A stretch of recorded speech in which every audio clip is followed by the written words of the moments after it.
Welcome back to our channel, ladies and gentlemen. The Deputy President of Kenya, Rigathi Gachagua, yesterday jetted out of the country to represent Ruto in 30th commemoration of Rwanda's genocide. 30 years ago, Rwanda underwent the most pathetic and the most, horrible situation where two tribes were fighting. I don't know whether it was the Hutus who were killed, and they have made a mausoleum for people to be reminded that death or political war and fighting is something that does not benefit anyone.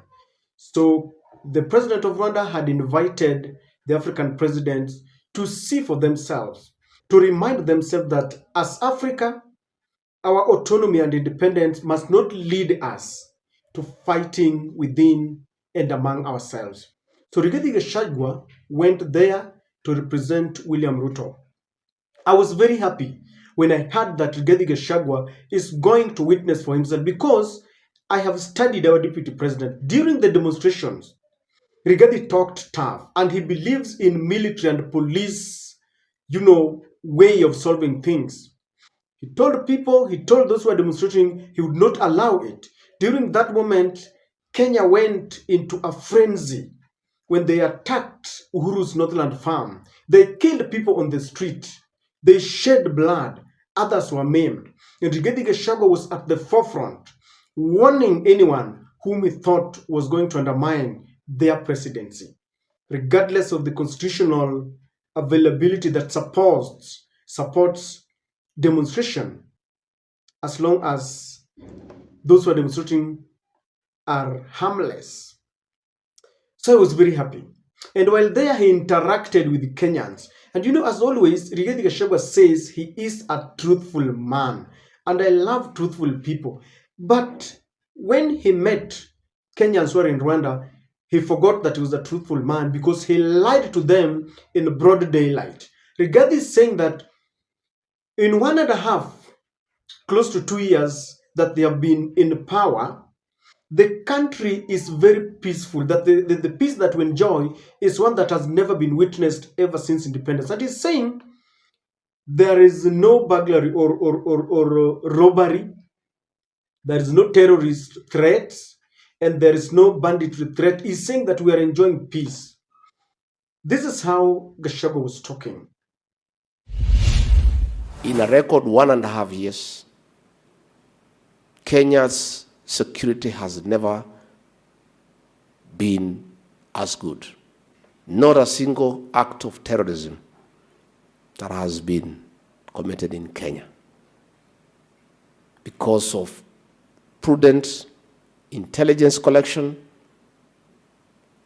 sharing of intelligence, and being proactive in making sure that acts of terror do not take place anywhere in our soil. Issues of bank robberies are a thing of the past. Carjackings are a thing of the past. Muggings are things of the past. So that is Rigathi Gachagua telling Kenyans that we are enjoying peace and tranquility in our country. And ladies and gentlemen, I want to bring you up to speed to what is happening in the country, so that you understand that Rigathi is lying in broad daylight. But I want to request you to subscribe to our channel if you're watching for the first time. Please, when you do this, don't forget to turn on the notification bell to allow YouTube to notify you whenever we release a video like this. To our subscribers, I want to thank you in a very special way. Kindly give this video likes and help us share our videos. Ladies and gentlemen, I want you to, because this is just a reminder, you've been in Kenya and you know this. On 5th of April this year, today is 7th, so I'm talking of only 2 days ago, bandits kill Form 3 student after attacking a bus in Isiolo. Was Rigathi in the country when this was happening? Was he aware that there is a family that is mourning their daughter, a Form 3 student, only 16 years old, who was killed by bandits? And here is Gachagua the second in command, a man who is poised to become the president if William Ruto is not around. What do you think this family feels? A Form 3 student that was killed. He's telling us that we are free of banditry. Let's move on. On 10th of February, we are in April, so this is just 2 months ago. Tension after blind teacher killed by bandits in Baringo. So bandits killed a teacher, not just a teacher, but one who is physically challenged. And they kill a teacher. This is a professional, this is a civil servant, someone who has been killed by bandits in an environment where we want to take our soldiers to Haiti.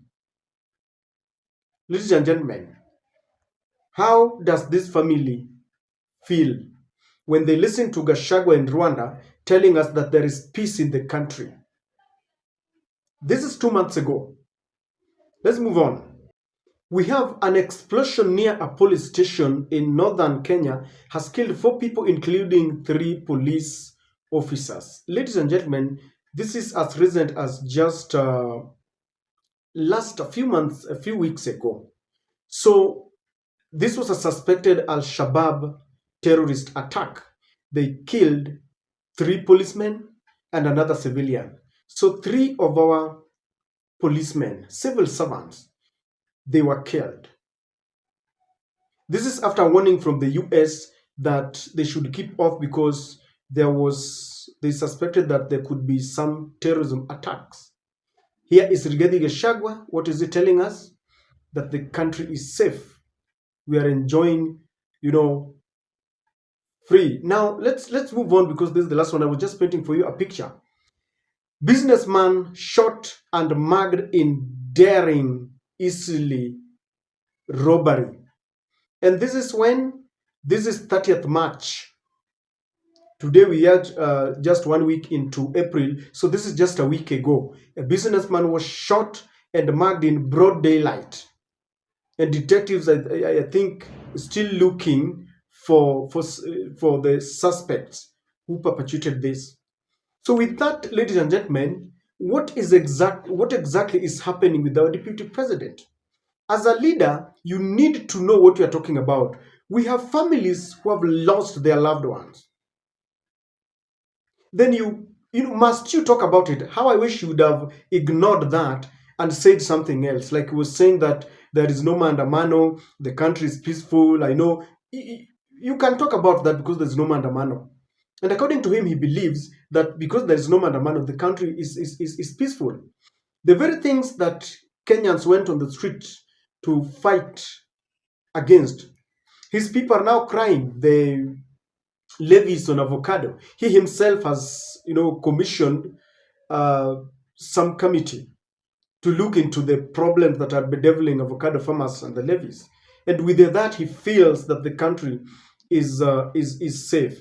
Now, as leaders, we need to be very careful. And I still wonder how these families, feel when such reckless statements are being made, because this is recklessness. You must not portray something that is there. And the Kenya Kwanza government and their leaders still feel that we're not aware of what is happening. Like he was talking to Kenyans living in Rwanda, and maybe he feels that the Kenyans in Rwanda don't read, they don't know what is happening. I believe they are following closely what is happening in the country. They know that we've lost people due to Al-Shabaab attack, banditry, and all this. They feel that Kenyans don't understand what is happening. They feel that we are gullible and we can be treated like kids. They lie to us before, during, and after election with a lot of promises, a lot of lies, because they believe they can always lie to us. That is why to date, they even quote the Bible to deceive us. They continue with promises because they believe you can deceive us and we will do nothing. And we've always given these leaders an opportunity to lie to us. Who do you blame?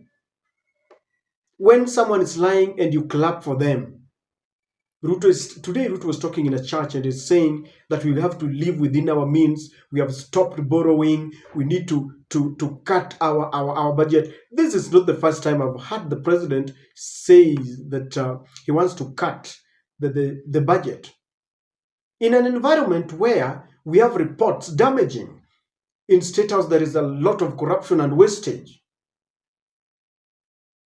And do you blame the leaders only? You blame Kenyans. The reason why we are where we are today is because we were told we were hustlers. And we were told that there were people who are named dynasty, that there are people who are born, bred, and brought up in State House. They have never tasted the weight of poverty, the pangs of anger. And so they could not take care of our affairs. So the hustlers went to power because we voted them in thinking that they were going to take care of us because they said they were one of us. They were selling eggs and they rose to the level of deputy president and president. So we were told that that was an encouragement, that it was an epitome of hard work. So youths were told, no matter your situation, you can rise up to become something. So they were voted in. Look at the hustlers, the way hustlers are treating us. Corruption, they are in a mad rush to become dynasty themselves. Watches are being bought at millions of shillings. People are now wearing designer shoes. When we are dying on the streets, when people are suffering, when our schools have not been given capitation fee, when they sell to us fake fertilizer. I mean, they say there is no money, they're accumulating much for themselves. In Nairobi, the governor, there was a damaging report how he's accumulating money for himself. So these leaders, I have realized that there is nothing like a hustler or a dynasty. When a leader wants to work for you, it must be intrinsic. If it is in their heart that they want to work for Kenyans, they will. And so, ladies and gentlemen, this kind of lies must stop because we still have fresh wounds. People who are mourning their loved ones.